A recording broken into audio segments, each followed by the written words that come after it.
अनिल जी, बहुत बहुत धन्यवाद।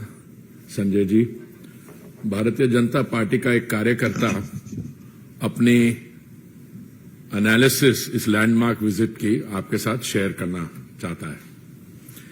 देखिए, मैं कॉन्फिडेंस से कह सकता हूं कि जो मेरा फॉरेन पॉलिसी और इंटरनेशनल रिलेशंस में पर्सनल एक्सपीरियंस है। 39 इयर्स मैं फॉरेन सर्विस में रहा, 14 साल मैं एम्बेसडर रहा, उसके बाद 6 साल मैं रिटायरमेंट के बाद संयुक्त राष्ट्र के साथ संबंधित कार्यों में जुड़ा रहा। मेरी प्रोफेशनल एक्सपीरियंस में अगर मैं पूरा इतिहास देखूं, जब से मैंने होश संभाली है एज अ प्रोफेशनल 1974-75 से लेके, इससे सिग्निफिकेंट लैंडमार्क विजिट कम ही होंगे और इतने सिग्निफिकेंट भी होंगे। इससे ज्यादा तो बहुत मुझे जब आप इंटरनेशनल रिलेशंस की हिस्ट्री लिखते हैं तो कहते हैं किसी एक सेक्रेटरी ऑफ स्टेट किसी देश में गया, वो देश बंद था, उसकी ओपनिंग हो गई। मैं बता रहा हूं जैसे किसिंजर विजिट टू चाइना, पर उसका क्या रिजल्ट हुआ? भाई जरा फोन आपने जरा बंद कर लें एक मिनट। मैं ये क्यों कह रहा हूं? कुछ तो इसमें एस्पेक्ट्स हैं जो सेल्फ एविडेंट है। हमने अपने टीवी स्क्रीन्स पे देखे जो न्यूयॉर्क में और वॉशिंगटन डीसी में माननीय प्रधानमंत्री जी की जो रिसेप्शन हुई, जो उनसे जो मिले thought leaders, business leaders, bipartisan US Congress senators, जब माननीय प्रधानमंत्री जी ने joint session of the Congress को एड्रेस किया, तो प्रिजाइडिंग ऑफिसर, हाउस स्पीकर से लेकर सबने लाइन अप करके और माननीय प्रधानमंत्री जी का ऑटोग्राफ रिक्वेस्ट की। Now that is both a testament to his stature as a global world leader, but it is more than that.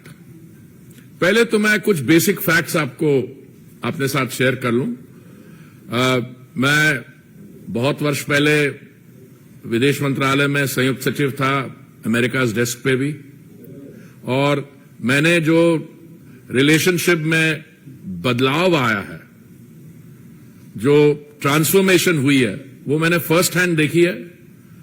और 2016 में भी माननीय प्रधानमंत्री जी गए थे, उन्होंने तब भी जॉइंट सेशन एड्रेस की थी। पर मैं समझता हूं कि दुनिया में शायद 3 का मुझे पता है लीडर्स हैं who have been invited to address the joint session of the Congress on 2 occasions.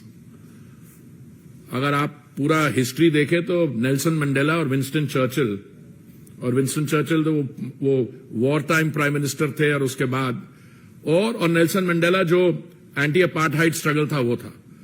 उसके बाद किसी देश का कोई बड़ा स्पेशल रिलेशनशिप हो यूएस के साथ, कुछ वो जैसे इजराइल का, वो मैं समझता हूं, बट उनकी it's very much part of the domestic scene also. So he was given the red carpet treatment. अच्छा, हमारे यहां कुछ हमारे मित्र लोग हैं जो ब्रॉडली विरोधी दलों में पाए जाते हैं, वो कहते जी इस विजिट का वहां क्या असर हुआ। तो आज मैं उनकी खुशी के लिए, उनको काम करने के लिए जो कवरेज विजिट की हुई है, New York Times, Washington Post, Wall Street Journal, तो ये कहना कि नहीं इस visit is not being taken seriously there. देखिए, एक तो विजिट की ऑप्टिक्स है, और मैं कह रहा हूं कि अगर कोई वो जो सम अप होता है ना, दिस इज द मोमेंट, अगर कोई बायलैटरल विजिट एक क्रिटिकल डेफिनेशन पे नया डॉन प्रोड्यूस करती है, दिस वाज दैट विजिट। और जब राष्ट्रपति बाइडेन ने माननीय प्रधानमंत्री जी को एक लाल रंग की टी शर्ट प्रेजेंट की, AI is the future. Now, AI is artificial intelligence. वहां लिखा AI is the future, America, India is the future. इसलिए मैं ऑप्टिक्स पे आप लोगों के सवाल होंगे, मैं आऊंगा, और जो लैंडमार्क विजिट हुई पर मैं आज आपका धन्यवाद देना चाहता हूं, क्योंकि कुछ ऐसे विजिट के सब्सटैंटिव अचीवमेंट्स हैं, आउटकम्स हैं, मैं समझता हूं उन पे शायद अभी फोकस होना शुरू नहीं हुआ, और these are embodied in the joint statement, और जॉइंट स्टेटमेंट शायद 58 पैराग्राफ की है, पता नहीं आप में से कितना लगे। मैं उसमें से 5-6 जो रियली सब्सटैंटिव मेरे हिसाब से आउटकम्स हैं वो मैं आपके साथ शेयर करना चाहता हूं। Inauguration of iCET initiative on critical and emerging technologies जो हुई है January 23 as a major milestone in US India relations. NASA, आप नासा जानते हैं, इसरो को भी जानते हैं, to develop a strategic framework for human space flight cooperation by 2023। इसका आप मायना पूरा समझ रहे हैं? अगर इसरो नासा कोऑपरेट करेंगी space flight, human space flight cooperation, उसका क्या मतलब है आगे जाते।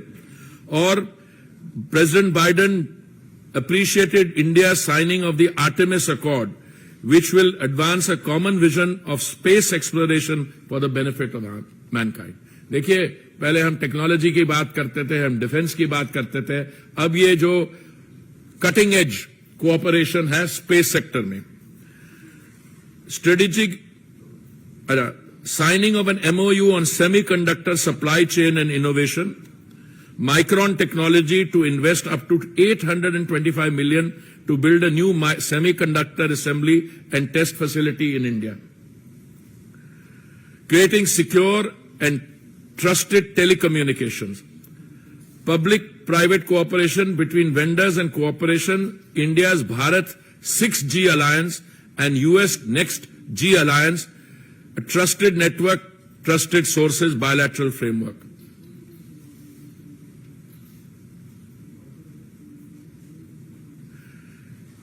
Indo-US quantum coordination mechanism. अभी हाल में आपने देखा था जो कैबिनेट के डिसीजन हुए हैं हमारे यहां, और launch of a $2 million grant programme under the US India science and technology endowment fund for the joint development and commercialisation of artificial intelligence and quantum technologies. 35 innovative joint research collaboration in emerging technologies. US supports India's leadership as chair of the Global Partnership on Artificial Intelligence, applauded Google's intent to continue investing through its $10 billion India Digitization Fund. $140 million in-kind contribution from the Indian Department of Atomic Energy to the US Department of Energy's Fermi National Laboratory. अब आइए आप defence partnership पे।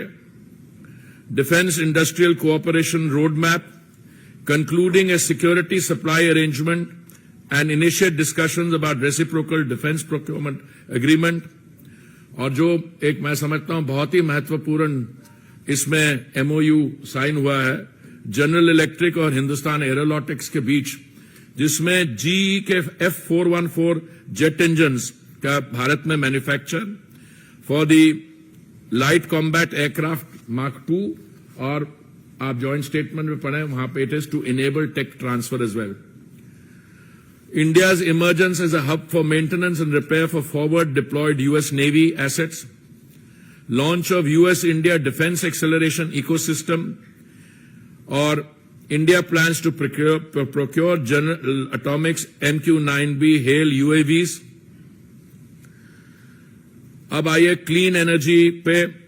US-India Climate and Clean Energy Agenda 2030 Partnership and Strategic Clean Energy Partnership. India's decision to co-lead the multilateral hydrogen breakthrough agenda, decarbonizing the transport sector, और मेरे मंत्रालय से एक जुड़ी हुई है ग्लोबल बायोफ्यूल्स अलायंस जो हम अपनी G20 की अध्यक्षता में फ्लोट कर रहे हैं जुलाई में। इसमें यूएस और इंडिया लीड ले रहे हैं। अच्छा, एक और, अभी आप सब सुनते हैं कि ग्रीन एनर्जी की हम बात करते हैं, अगली जनरेशन की सारी ऑटोमोबाइल्स की रोल आउट इलेक्ट्रिक व्हीकल्स की है। तो एक बड़ी important, US welcomes India as the newest partner in the minerals security partnership. Then nuclear energy in global decarbonisation, lifestyle in environment life initiative हमारे प्रधानमंत्री का। तो मैंने कुछ इसलिए हाईलाइट की है बिकॉज मैं आपसे ये शेयर करना चाहता हूं। एक विजिट होती है, वो अपने आप में लैंडमार्क विजिट है, उसकी सिग्निफिकेंस, उसकी मैसेजिंग जो है बिल्कुल क्लियर है। अब मुझसे किसी ने पूछा इसके हमारे बगल वाले देशों पर क्या असर होगा, तो मैं आपको उसके बारे में बताना चाहता हूं। United state and India stand together to counter global terrorism and unequivocally condemn terrorism and violent extremism in all its forms and manifestation। ये तो स्टेटमेंट है।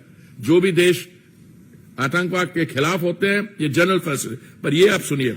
They strongly condemned cross-border terrorism, the use of terrorist proxies, and called on Pakistan to take immediate action to ensure that no territory under its control is used for terrorist attacks।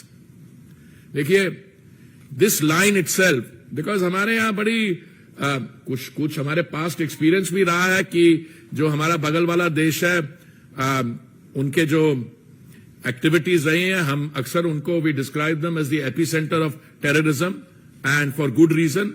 But for a joint statement with such categorical language, ये मैं आपकी attention draw कर रहा हूं। Strong support for a peaceful, secure and stable Afghanistan, long-term strategic partnership between the I2U2, that is India, Israel, United Arab Emirates and United States, commitment to an open, secure, inclusive, safe, interoperable and reliable internet. These were some of the landmark decisions taken. In decisions, in agreements को prepare करने के लिए बहुत मेहनत हुई है। The concern ministries led by the ministry of external affairs पे काम किया। इनकी इंप्लीमेंटेशन पे इक्वली बहुत काम होगा, और उससे ये visit marks the culmination of that preparatory process, upgradation of the relationship, और उसके बाद where is this relationship going.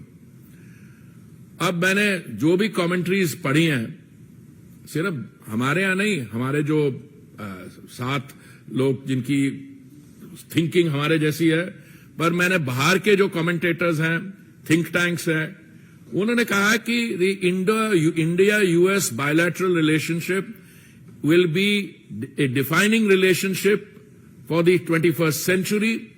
इसका इंपैक्ट सब रीजनली, रीजनली और ग्लोबल जियोपॉलिटिक्स में होगा। और ये रिलेशनशिप, जैसे प्रधानमंत्री जी बता रहे थे, देखिए हम टेक्नोलॉजी पे इन्वेस्ट करते हैं, उस टेक्नोलॉजी पे जो उसका जो आउटकम होगा, उसके लिए markets, 2 large markets. United states today is what, a $23-24 trillion economy. जब माननीय प्रधानमंत्री जी पिछली बार वहां गए थे, तो हम दुनिया भर में, विश्व भर में 6ठे स्थान पे थे अर्थव्यवस्था, 10वें स्थान पे थे। आज हम 5वें स्थान पे है, and we are on the road to becoming the 3rd largest economy. इस समय हमारा बायलैटरल ट्रेड 191 बिलियन है। ये 2014 से डबल हुआ है। और मुझे ये सारे जो एग्रीमेंट्स हो रहे हैं, और जो उनके यहां से यहां इन्वेस्टमेंट हो रही है, इंडिया से जो वहां इन्वेस्टमेंट हो रही है, देखिए मैं आपको 1-2 उदाहरण देता हूं। एयर इंडिया की प्राइवेटाइजेशन के बाद हमारे सिविल एविएशन सेक्टर को एक बहुत बड़ा बूस्ट मिला है। एयर इंडिया ने 500 हवाई जहाज, different configurations, wide bodied 320s etcetera order किए। और उसके साथ आप देखिए employment spin off United states में कितना हुआ है। एयर इंडिया ने ऑर्डर किए, अभी हाल में एक और प्राइवेट एयरलाइन है, इंडिगो ने ऑर्डर किए। तो दुनिया भर में अगर आप सिचुएशन देखिए, India is not only a bright spot, A fastest growing economy, but the employment opportunity that the Indian growth story is generating not only for the United States but for Europe. Airbus is a European conglomerate. All this is happening and contributing to global growth. हमारे बीच में bilaterally trade disagreements रहे हैं. A very welcome feature of this is कि हमारे जो 6 trade dispute ongoing हैं, उनको हमने तय कर लिया कि इनको हम आपस में bilaterally resolve कर देंगे outside the World Trade Organization processes. मुझे पता नहीं हमारे यहाँ से कितने हमारे विद्यार्थी वहां पढ़ने जाते हैं, पर मुझे लगता है कि हम में सब लोग, हम जो बैठे हुए हैं, हमारे परिवार में से, हमारे जानने पहचाने वाले, एक उनको ये समस्या होती थी कि जो H1B वीजा पे गया या स्टूडेंट्स या कोई और काम करने गए हैं वहां पे, उनको अपने वीजा के रिन्यूअल के लिए देश से बाहर जाना पड़ता था. तो अभी एक पायलट प्रोजेक्ट शुरू किया है जिसमें एक एक्सपैंडेड पूल होगा बाद में H1B and L visa holders के लिए. तो उनकी जो वीजा रिन्यूअल्स हैं वो domestically without having to go abroad हो जाएगा. This was a long pending demand. अभी जैसे मैंने कहा, अभी तो ये it's only a pilot project, but this is likely to expand to get a much broader coverage. देखिए, रिलेशंस बिटवीन टू कंट्रीज आजकल की दुनिया में आप देखते हैं कि सारी आपको यहां बैठ के आप आईफोन पे कम्युनिकेट कर सकते हैं, पर फिर भी जो गवर्नमेंट्स होती हैं उनको इकोसिस्टम बनाना होता है. तो अमेरिका ने निर्णय लिया है कि वो 2 नए कॉन्सुलेट्स खोलेंगे, बंगलुरु और अहमदाबाद में. और हमने जो निर्णय लिया था पहले सियाटल में कॉन्सुलेट खोलने का, उसको हम ऑपरेशनलाइज करेंगे और दोनों देश तय करेंगे एक और इंडिया कॉन्सुलेट कहां खोलेगा. मेडिकल हेल्थ इशू एरियाज में बहुत ऑल्सो भी डेवलपमेंट्स हुए हैं और हमने उनका धन्यवाद किया.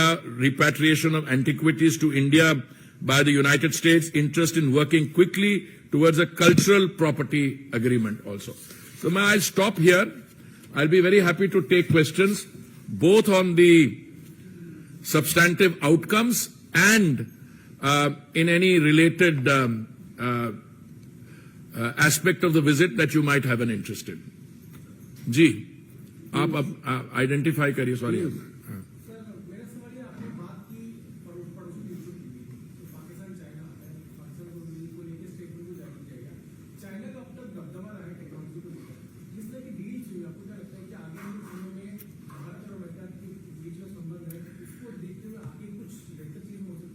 देखिए, बहुत कुछ हो सकता है. पहली बात तो है कि इस विजिट से पहले भी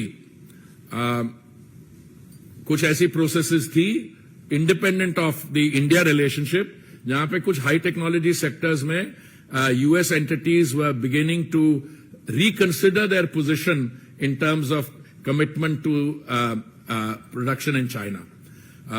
I am personally aware of many companies which decided to relocate their manufacturing facilities from the mainland People's Republic of China to other places. So as a result, many industries shifted out of China. Those are independent processes.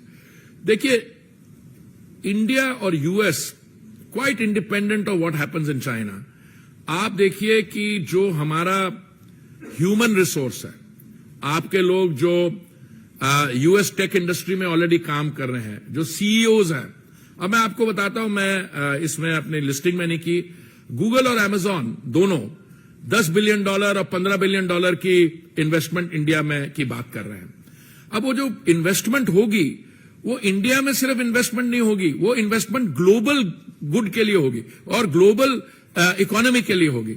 अब जैसे air India order place करता है 500 aircraft के लिए, Boeing उसी समय announce करता है कि $100 मिलियन वो इन्वेस्ट करेंगे इंडिया में पायलट्स की ट्रेनिंग के लिए. तो ये सारी चीजें दे प्रोसीड साइमल्टेनियसली. अब जैसे सिस्को है, इट्स अ मेजर कंपनी, जब उनके सीईओ कहते हैं कि ये हमारे एक्सपेंशन प्लान्स हैं, that expansion plans will not only affect and benefit the Indian economy, they benefit a lot of other processes. तो सिर्फ ग्लोबल जो MNCs हैं, देखिए अभी आप देख के चलिए दुनिया भर में अगर you do have a listing of all the major MNCs, the American MNCs are the they get the top listing. Indian companies also. अब जैसे ग्रीन हाइड्रोजन में वहां पे एक बड़ा एक उनका प्रोग्राम है टू इनकरेज ग्रीन हाइड्रोजन. हमारी कंपनीज भी इन्वेस्ट कर रही है वहां पे जाके. They want to take advantage of that.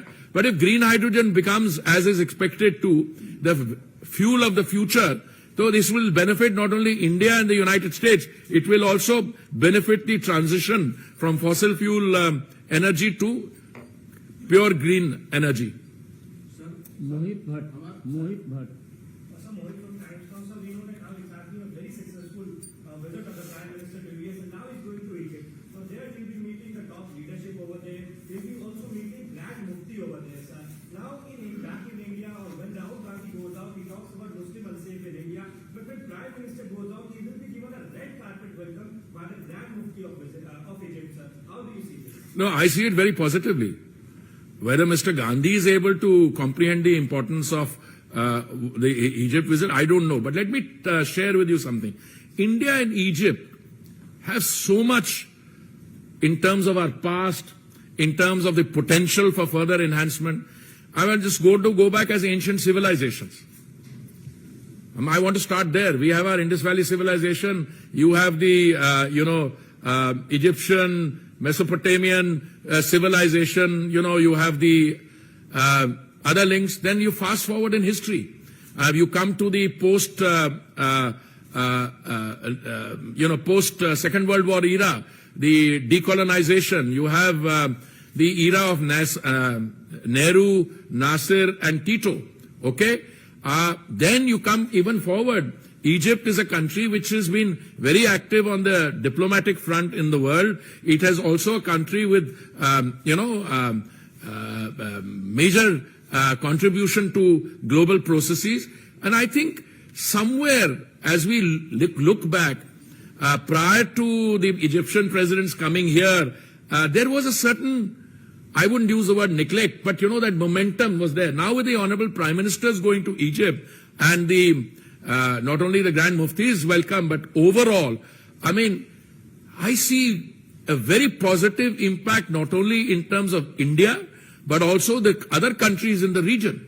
And I think we have we've already got excellent relations with countries in the Gulf, very strong relations. There are relations in energy and other things. So I think in the overall conduct of our diplomacy and outreach, the Egyptian leg of the Prime Minister's visit, his 2-day visit there, I'm sure, he's, I think, scheduled to land at around 1500 hours our time. It will be another very significant outreach visit, and I'm sure that all of you will be monitoring the evolution of that visit literally minute to minute, as you did in the case of the US leg.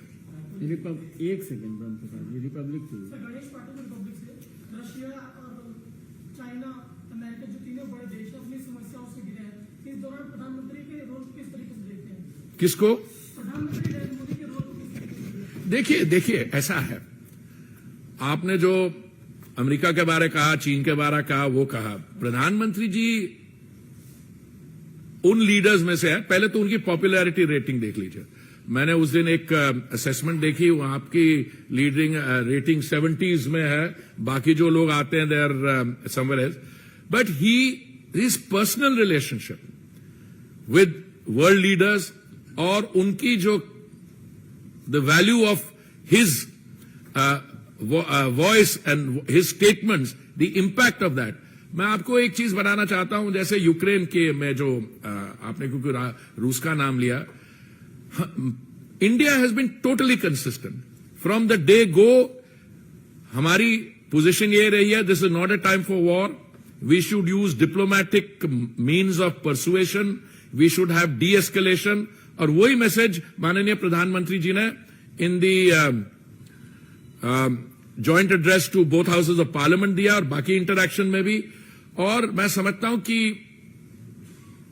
प्रधानमंत्री जी के बाद रूस में और Ukraine में और बाकी जगह सुनी जाएगी. And when the time come, you see all these processes are not one can't say ki when the time comes, but the Indian, by the Prime Minister Modi personally, will have a role to play in not only advising caution as he's been doing all along, but helping resolve these issues. Amod Rai. Sir कल वहाँ US में जो राष्ट्रीय singer है Mary विलवन, उन्होंने पैर छुआ प्रधानमंत्री का। तो जो पीपल टू पीपल कंटेक्ट है, जो वहाँ के आम लोग हैं, उन्होंने भी प्रधानमंत्री को लेकर इस तरह का एक सराहा, इसको कैसे? देखिए, मैंने आप शुरू में माय ओपनिंग स्टेटमेंट वाज कि मेरी सारी लाइफ में मैं 39 years as a professional civil servant, foreign office diplomat, 14 years as an ambassador, I've never seen anything like this. और मैं आपको I want to break it down. देखिए, हमारे यहाँ पहले भी प्रधानमंत्री रहे हैं जिन्होंने अपने योग किया, in the confines of their room. But एक ऐसे लीडर हैं जो संयुक्त राष्ट्र में एक रेजोल्यूशन लेके जाते हैं। वो रेजोल्यूशन जो है 180 के कितने कंट्रीज को स्पॉन्सर करती हैं। फिर ऑन द संयुक्त राष्ट्र की जनरल असेंबली के लॉन्स में जो योगा हुआ, उसका पीपल टू पीपल इंपैक्ट अब समझ रहे हैं, is not just India US. 135 देशों के रिप्रेजेंटेटिव्स ने उस दिन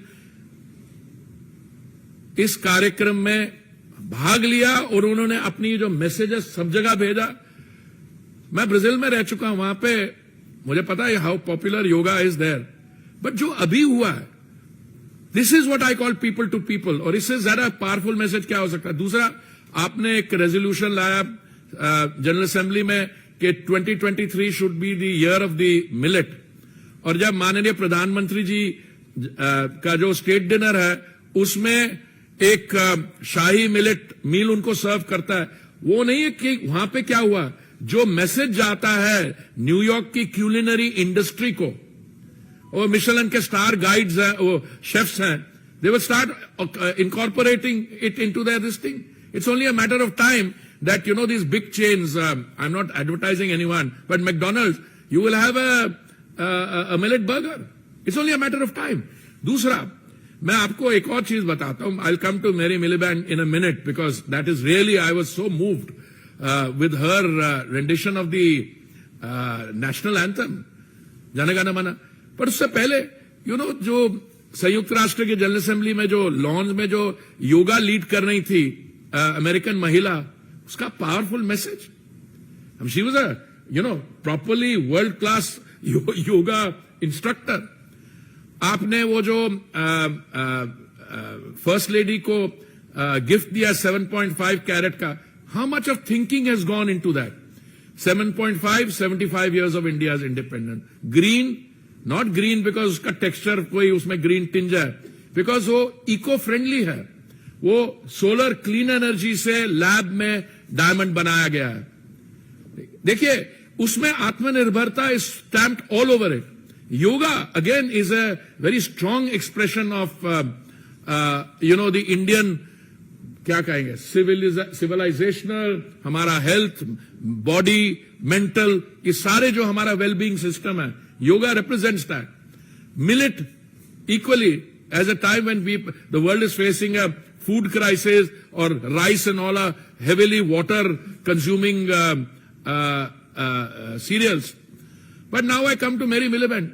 देखिए, I have lived in New York. All right? I was India's ambassador there. मैं वैसे भी उसके बाहर रहा हूं. I know, I'm familiar with Mary Miliband. But when she sang the national anthem, Jana Gana Mana, and so beautifully, and Doordarshan played it here, from being an American star, I think she has become a global star. क्योंकि 140 करोड़ भारतीय लोगों ने सुना, और हमारे यहाँ तो ऐसा, हमने इमोशनल लोग हैं. ये नहीं है कि गाना सुना, हमारा राष्ट्रगीत जिस with sheer passion, and then उसके बाद आई और उन्होंने माने प्रधानमंत्री जी के पांव छुए. जो आप कह रहे हैं, मैं तो कहता हूं, दिस इज अनदर एस्पेक्ट, वो जो मैं कभी भूल नहीं सकता. पर देखिए, why do you want to stop here? Why do you want to start and stop here? अभी जब माननीय प्रधानमंत्री जी गए थे जापान G7 के लिए, और G7 में जो आपने सारी pictorial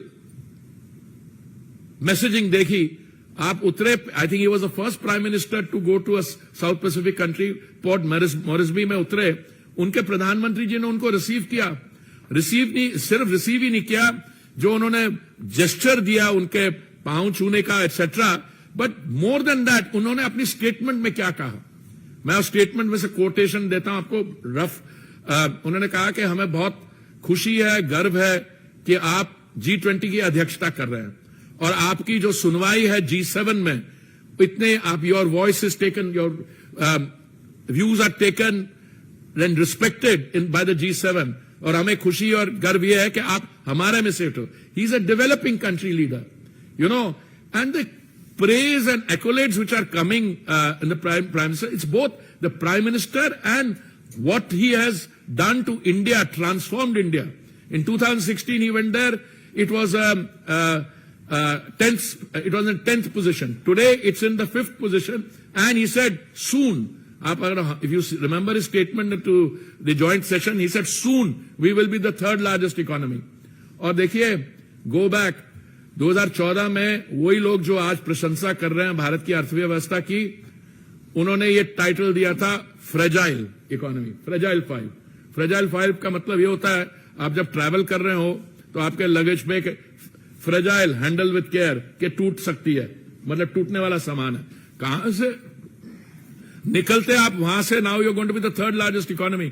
so people to people, substantive, economic, technology, space, defense outcomes, in every respect, this is a landmark visit and one that will critically define the bilateral relationship and take it to the next level. Asif ये नहीं, आसिफ ये नहीं। प्रधानमंत्री के visit के दौरान जिस तरह से अल्पसंख्यक को भारत में लेकर के किस तरह से रहते हैं, उसको और लोकतंत्र को लेकर के सवाल पूछा गया था, उसको आप किस तरह से, क्या पूछा गया था? अल्पसंख्यक खतरे में है, क्या खतरे में? अरे छोड़िए, ये serious, let us get serious. Kamlesh नहीं, मैंने मुझे को जवाब देने दीजिए। देखिए, एक युवा नेता भी गए थे पहले, युवा नेता वहां पहुंचते ही उनको भारत के डेमोक्रेसी पे और माइनॉरिटीज के ट्रीटमेंट पे चिंता हुई, तो डेमोक्रेसी के बारे तो मैंने उनको याद करवाया, और आप क्योंकि आप वो विषय ला रहे हैं, ये विषय माननीय प्रधानमंत्री जी किसी ने सवाल पूछने तो उन्होंने अपना वो निकाल के जो कड़ाकेदार जवाब दिया, उसके बाद मुझे लगता है ये सवाल कहीं नहीं पूछा था, पर आपने पूछ लिया, मैं बताता हूं आपको। देखिए, भारत के इतिहास में हमारे यहां लोकतंत्र ये 1947 की नहीं है, हमारे यहां वैशाली में रिपब्लिक्स हुआ करती थी। सो हम सिर्फ लार्जेस्ट डेमोक्रेसी, ओल्डेस्ट नहीं है, we are the mother of democracy, point 1।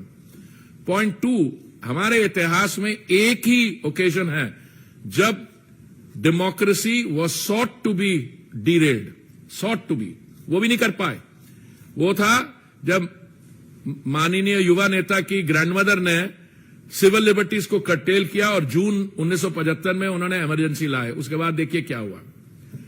दूसरा, माइनॉरिटीज की बात है, जब नेताजी 13 साल के थे उस समय आसाम में नेली में एक मैसेकर हुआ था, 2000 लोगों की कत्लेआम 2000। जब उनकी 14 साल आयु थी तो मेरी कम्युनिटी के 3000 लोग मारे गए थे। तो ऐसे है, हमारे वेस्टेड इंटरेस्ट तो होंगे डोमेस्टिकली, बाहर कोई किसी की बात कर देगा, अच्छा साहब बहुत बढ़िया चल रहा है, पहले कहा नहीं कोई देख नहीं रहा, नहीं साहब वो किसी ने चिट्ठी लिखी है। वो एक महिला है जिन्होंने चिट्ठी लिखी थी, माननीय प्रधानमंत्री जी जब बोल रहे थे, when he was addressing the joint session, मैंने गिना नहीं, किसी ने बोला 17 बार स्टैंडिंग ओवेशन मिली, 17 बार। और ये महिला जो उनका नाम जोड़ा जाता है, each time she was standing and uploading. वो मेरे को हमारे किसी साथी ने हमें को वो विजुअल्स भेजे हैं, और कोई 75 बार अपलॉज मिली है। तो हम किसकी बात कर रहे हैं? कौन सी माइनॉरिटीज की? मैं माइनॉरिटीज का हूं और मुझे मालूम है। आप क्या बात कर रहे हैं? आपकी जो माइनॉरिटीज हैं, दे हैव मेरे हिसाब से नॉट ओनली इक्वल अपॉर्चुनिटी, माननीय प्रधानमंत्री जी ने बहुत ब्यूटिफुली कहा इन द जॉइंट एड्रेस, हमारी सारी जो योजनाएं हैं विदाउट कास्ट, जेंडर और रिलीजियस कंसिडरेशन। मैं कई ऐसे कार्यक्रमों में मैंने भाग लिया है, एक है आयुष्मान भारत का, एक पर्टिकुलर कार्यक्रम में 95% जो लाभार्थी थे उस दिन वो एक माइनॉरिटी कम्युनिटी के थे और मेरी कम्युनिटी के नहीं, एक और के। So I think that answers your question. एक सेकंड ब्रह्म प्रकाश जी, कमलेश जी, भारत एक्सप्रेस। सर, लोगों का कंसर्न है कि रसिया हमारा फेयर वेदर फ्रेंड है। इस डील के बाद जहां डिपेंडेंसी 65% तक रसिया पे थी, क्या जी? रसिया पे डिपेंडेंसी थी हमारी, मतलब निर्भरता थी। इस डील के बाद हम लोग कहीं न कहीं अमेरिका की तरफ झुकते जाएंगे और जो रूस के नहीं। जो संबंध घटा जाएगा। देखिए, मैं आपको एक चीज बताऊं, ये बिल्कुल आप किसी को इस पर चिंता नहीं करनी चाहिए। इस समय 50% हमारी जो गैस है वो इंपोर्ट होती है, हमारी डोमेस्टिक प्रोडक्शन बढ़ती जा रही है हर साल। जहां तक कच्चा तेल जिसकी बात कर रहे हैं, अभी भी हमारी काफी इंपोर्ट डिपेंडेंस है। पहले हम 27 देशों से करते थे, आज हम 39 देशों से करते हैं। हम रूस से भी हमारे इंपोर्ट्स बढ़ गए हैं, इराक से भी बढ़ गए, अमेरिका से बढ़ गए। हम एनर्जी $20 बिलियन की अमेरिका से ले रहे हैं। देखिए, एनर्जी सोर्सिंग और ये प्रोसेसेस में मुझे लगता है कोई ज्यादा प्रॉब्लम नहीं है। क्यों, मैं आपको समझाता। अगर भारत उस समय रशिया से अपने इंपोर्ट्स नहीं बढ़ाता तो हमारी जो कंजम्पशन, हमारी 5 मिलियन बैरल रोज की कंजम्पशन है, तो हमें वो किसी और जगह से खरीदने पड़ते और दाम और बढ़ते। तो इसलिए जो भी जियोपॉलिटिकल सिचुएशन इवॉल्व करेगी, हम उसको नेविगेट करेंगे और देखेंगे कहां से खरीदना एक्सेट्रा। तो मुझे इस बारे कोई चिंता नहीं है। ब्रह्म प्रकाश सी न्यूज। पुरी जी, मेरा सवाल ये है कि जब देश के प्रधानमंत्री बाहर विदेश यात्रा पर है, कांग्रेस पार्टी की तरफ से प्रधानमंत्री की तस्वीरें ट्वीट की जा रही है, आपने देखा होगा, कमेंट किया जा रहा है। आज एक ट्वीट की गई कि मैं और मेरा टेलीकाउंटर, कल ट्वीट किया गया कि मुझे डिक्टेटरशिप से डर नहीं लगता, डेमोक्रेसी। तो लगता है आपको किस तरह प्रधानमंत्री पद का अपमान नहीं? नहीं, प्रधानमंत्री जी का क्या स्टेचर है और उनके पद का, उन्होंने उस पद को वो क्या कहां ले गए हैं, पर आपका क्या मतलब? मैं लाइटर वेन में पूछ रहा हूं। जिन लोगों की आप बात करेंगे, इनको अपनी फ्रस्ट्रेशन जो है इनकी, इसको नहीं एक्सप्रेस करना चाहिए। मैं तो कहता कही है, थोड़ी सी एंटरटेनमेंट वैल्यू होती है और ये लोग आपस में बैठने की भी कोशिश करते हैं। मेरा तो यही लगता है कि इनको जो कहना कह रहे हैं, उससे हमारी जो substantive outcome, Indian democracy, India position और बाकी भी इनके आपस में जो है, मुझे लगता है they will collapse under the weight of their own contradictions. Neeraj Pandey, ABP. Puri साहब, मेरा इसी से जुड़ा हुआ सवाल है कि जब रेड कार्पेट बिछाया जा रहा है अमेरिका में प्रधानमंत्री नरेंद्र मोदी के लिए, पूरी दुनिया वाहवाही कर रही है, तो उस समय कांग्रेस ने नीचे दिखाने का कोई मौका नहीं छोड़ती, इसे की जरूरत होती है। वो सही बात है, वो मौका ढूंढते हैं, पर मौका क्या ढूंढते हैं? अब जैसे उनकी एक पर्टिकुलरली श्री की, if I can use the word, एक आप ही के बिरादरी से उठी हुई हैं, वो अभी उनकी प्रवक्ता बन गई हैं। तो जो भी कहीं पढ़ लेती हैं कुछ, तो एकदम रिसर्च किए बगैर बोल देती हैं। वो जी इतनी स्ट्रांग स्टेटमेंट दी आपने चीन के खिलाफ, वो जो 1267 कमेटी की वो लिस्टिंग की बात थी, और फिर कहती है पर आपने चीन का नाम नहीं लिया। अरे मैडम, थोड़ा देख तो लो इंटरनल प्रोसेस, ये इंटरनल होता है, आप तो किसी का नाम भी नहीं ले सकते 1267 में। तो हमने जो मैसेज करना था कर दिया और लोगों को समझ भी आ गई, पर ये मैडम जो प्रवक्ता है उनको नहीं आई है। तो ये लोग कई चीजें कहेंगे। एक कल मैंने किसी से, मैं उस दिन रात को, ये आपका एक कार्यक्रम था, मैं उसको देख रहा था 3:45 बजे तक। एक कांग्रेस का प्रवक्ता था, जब visit was at its peak, जो ज्वाइंट सेशन था, उसने कहा था कि नहीं, this is not the time to criticise. उसको भी लगेगा कि इतनी बढ़िया विजिट हुआ, क्रिटिसाइज करोगे तो अपनी निंदा साथ में करवा लोगे। मैं कुछ और कहने वाला था। अंतिम प्रश्न है हिमांशु। सर, एक सवाल ये जानना चाहता हूँ कि जिस तरीके से प्रधानमंत्री के बाहर जाते हैं, वो बड़े-बड़े राष्ट्राध्यक्ष पैर पड़ते हैं, बहुत सम्मान मिलता है, बहुत जबरदस्त तरीके से बताया जा रहा है कि प्रधानमंत्री की जो छवि है पूरी दुनिया भर में बहुत अच्छी रही है, वर्ल्ड लीडर। लेकिन भारत में ही कुछ लोग जो बोलते हैं प्रधानमंत्री की विजिट के बाद में कि प्रधानमंत्री के डीएनए में ही लोकतंत्र नहीं है। हिंदुस्तान के अंदर इतनी ज्यादा फेमिनिज्म फैल गई है कि लोग एक दूसरे पर शक करते हैं। देखिए लोग क्या कहते हैं, ये द वेरी फैक्ट। वो कहते हैं लोकतंत्र खतरे में है, वो ऐसी बेहुदा बात कर देते हैं। वे शोज के बहुत यहाँ पे फ्रीडम ऑफ स्पीच है। मैं तो कहीं और से आया हुआ, मेरे 40 साल कहीं और स्पेंड किए थे। सुबह से लेकर शाम तक कोई ना कोई बेवकूफी की बात कर जाएगा, ट्रोलिंग कर देगा। देखिए ये जो मोटिवेटेड क्रिटिसिज्म पीएम साहब की हो रही है, हम क्या कहते हैं, आपको लगता है कि हमसे कोई गलत काम हुआ है या आपको लगता है इसमें कोर्स करेक्शन की जरूरत है, आप करिए, और हम कर रहे हैं। पर जब प्रधानमंत्री जी ने वहां पे ज्वाइंट सेशन को ऑफ द कांग्रेस को बोला कि हम 40 मिलियन मतलब 4 करोड़ लोगों को प्रधानमंत्री आवास योजना का वो दिया है, it is bigger than the population of Australia. फिर उन्होंने कहा हमने इतना ये किया, that is the bigger than the population of South America. तो that is the real thing, that is what India has done. अब कोई कह रहा है कि ये लोकतंत्र नहीं है, तो क्या है ये? नहीं, मेरे को बताइए। आई मीन, अगर यहां पे अरे ये लोग तो मतलब जो उनको सुबह उठते हैं उनको कुछ कहना है और फिर कोई ऐसी ऐसी बातें कर जाते हैं, तो then they discover that they got into a trap. बहुत बहुत धन्यवाद। धन्यवाद।